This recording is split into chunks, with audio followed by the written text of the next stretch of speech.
We are on the roof with acclaimed actor Forest Whitaker, known for everything from global blockbusters like Black Panther and Star Wars Rogue One to complex dramas such as The Butler and The Last King of Scotland, which won Whitaker an Oscar for his performance as Ugandan dictator Idi Amin. Whitaker stars as notorious mob boss Bumpy Johnson in the new epic show, The Godfather of Harlem. Let's take a look. Been a long time, Johnson. Welcome back. Just because you come from Sugar Hill, don't think you can play me. I heard you got out, brother. What is it you want from me, Mom? I got something I want you to see. More heroin comes out of these project towers than any other place in Harlem. Wasn't like this when I went away. Shutting down drug corners is the nation's cause. I got guns. I got soldiers. Forest Whitaker, thanks for being here. It's great to be here. How do you approach this character, playing this gangster? I mean, you know, Bumpy Johnson was a notorious gangster, or it's the Godfather of Harlem, and so I got an opportunity to look at some of the records, some of his criminal records, look at his poetry, and then try to look historically at what's going on, because this piece kind of marries like the criminal world with the civil rights movement and also the political system that's going on in the country at the time. You were talking about history. We see this gangster and we see him as a lawbreaker. But the show also portrays him dealing with lawmakers like Adam Clayton Powell, civil rights leaders. Why is that important in the story? I think it's critical because the piece is talking about trying to pursue the American dream and the human rights issues that happen to stop you from being able to do that. So like, I think the relationship between Bumpy Johnson and his friend Malcolm X is really crucial to the piece, because we're watching the sort of criminal underclass, which is Bumpy's character, like, and how it's affecting the community itself. Now, I've been watching you, like a lot of people, for a long time. Today, meeting you for the first time is further proof of what a transformative actor you are, because you couldn't be more different in person and more chill than some of your performances. Okay. You blew a lot of people away in The Last King of Scotland. Let's take a look at that. I want you to tell me what to do. You want me to tell you what to do? Yes, you are my advisor. You are the only one I can trust in here.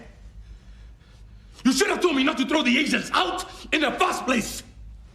I did, but you did not persuade me, Nicholas. You did not persuade me. What are you channeling there?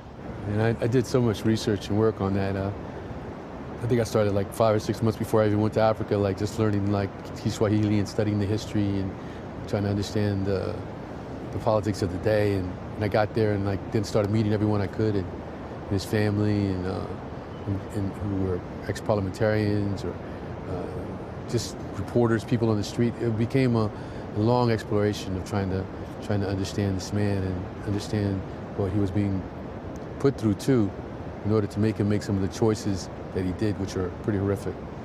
I want to ask you about the way people react to you in pop culture, because you've gotten to this point where you're kind of in that legend status. You may not see yourself that way, but other people do. Have you heard the Migos song, Forest Whitaker? Yeah. I think I like Migos. You like group. Migos? Yeah. And How'd you first hear that song? The first time I think I heard it was my daughter called me from school and told me that they were playing this song, and I listened to it, and it's really pretty brilliant the way they like took all of these different films and things I'd done and put them together in this amazing song. So, I mean, that's quite surprising, actually. Can I read you some of the Migos lines? Yeah, sure. You talking about gas? We're having a forest. Came from the Gump, no forest. Break in your safe house like Whitaker. Who you talking about? Forest Whitaker, if you didn't get the picture. I think it was interesting because like on the show, the show itself, it was Swizz Beatz who worked on the music, on the soundtrack, and he brought in all these different musicians and artists, Buddy, Savage, 21 Savage, Belly, Rick Ross, DMX came up before that. So all of these different artists, and I have great respect for what they're doing and what they're trying to do. So, in wrapping up, I'd love to do a little bit of a lightning round with you. So I'll throw some names at you, and you give me a word or a sentence, or you go longer if you have to.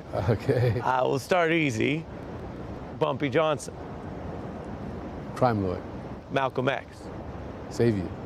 Idi Amin, Dictator. Barack Obama, Leader. Donald Trump,